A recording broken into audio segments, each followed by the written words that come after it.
La sécheresse, justement, qui provoque des répercussions parfois inattendues. La mairie de Saint-Dizier, en Haute-Marne, a reçu plusieurs dizaines de dossiers pour des maisons qui se fissurent. Ce serait une conséquence directe de l'assèchement des sols. C'est le grand format de la rédaction préparé ce soir par Alexandre Hébert et Teddy Caruel. Des fissures de la taille d'un doigt. Depuis cet été, elles se multiplient dans cette maison de Saint-Dizier. Une situation qui inquiète sa propriétaire. Par endroits, le sol s'est affaissé de plusieurs centimètres. Là, je peux passer mon doigt, donc selon les endroits plus ou moins.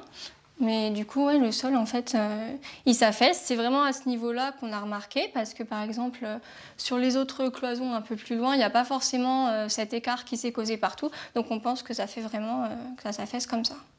À l'extérieur de la maison, c'est le sas d'entrée qui menace de se détacher. Selon la propriétaire de la maison, la météo serait en cause. Ça fait presque 2 ans qu'on habite ici et depuis on n'avait rien remarqué de spécial. Et c'est depuis juillet-août que tout est apparu d'un coup, donc ça nous fait penser que ça peut être lié à la sécheresse. Un cas qui n'est pas isolé. Fissures grandissantes, affaissement de sol. Dans la presse locale, les témoignages d'habitants se multiplient. Une situation qui inquiète la mairie de Saint-Dizier. Il y a quelques semaines, elle a décidé de saisir la préfecture pour faire déclarer l'état de catastrophe naturelle. Près de 20 dossiers ont déjà été déposés. Sur une ville comme Saint-Dizier, ça peut paraître pas beaucoup, en effet, mais pour les personnes qui sont, elles, impactées, c'est énorme. Donc voilà. Et c'est vrai que les dégâts qu'on peut voir à travers les photos sont assez impressionnants. Une sécheresse qui se ressent aussi dans les rivières. Lors d'années très pluvieuses, ce pont est presque inondé. À quelques kilomètres de là, Adrien Matrion prépare sa machine pour nourrir ses bêtes. À l'aide de cette cuve, cet agriculteur broie du maïs, puis le distribue à ses vaches. Un geste inhabituel pour un mois d'octobre. En temps normal, ces vaches se nourrissent toutes seules dans le champ d'à côté. Impossible avec la sécheresse. Il n'y a rien à manger, il n'y a pas d'eau, il n'y a plus à manger, donc on va nourrir en pâture, quoi. Donc en fin de compte, pour des questions pratiques, on les laisse en bâtiment de toute façon. Donc c'est vraiment dramatique. Dramatique, car il a dû entamer son stock d'hiver avant l'heure. En temps normal, ces 2 silos de maïs font la même taille. Avec ce qu'il a déjà utilisé, Adrien risque de ne pas pouvoir nourrir tout son cheptel cet hiver. Il envisage même de vendre une partie de ses vaches. Autre problème, à cause du manque de pluie, son maïs est de moins bonne qualité. Il y a très peu de grains, faut pas dire qu'il n'y en a pas. Mais ça, aujourd'hui, ça va avoir des conséquences sur notre production laitière.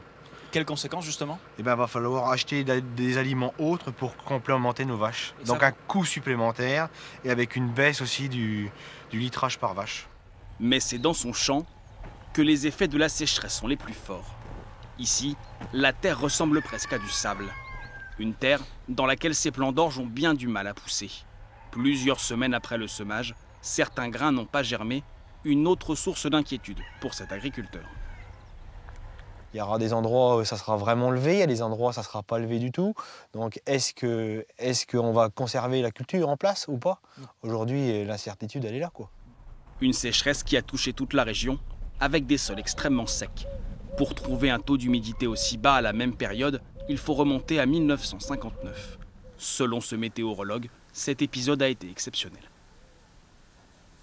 Nous avons eu les deux, la sécheresse, la chaleur, tout ça à cause d'un anticyclone qui s'est mis en place à partir du mois d'avril et qui existe encore aujourd'hui et qui nous a protégés du flux océanique perturbé, donc absence ou très peu de précipitations. Un épisode qui devrait s'achever prochainement. Selon Météo France, la pluie devrait revenir au mois de novembre, avec des précipitations normales pour la saison.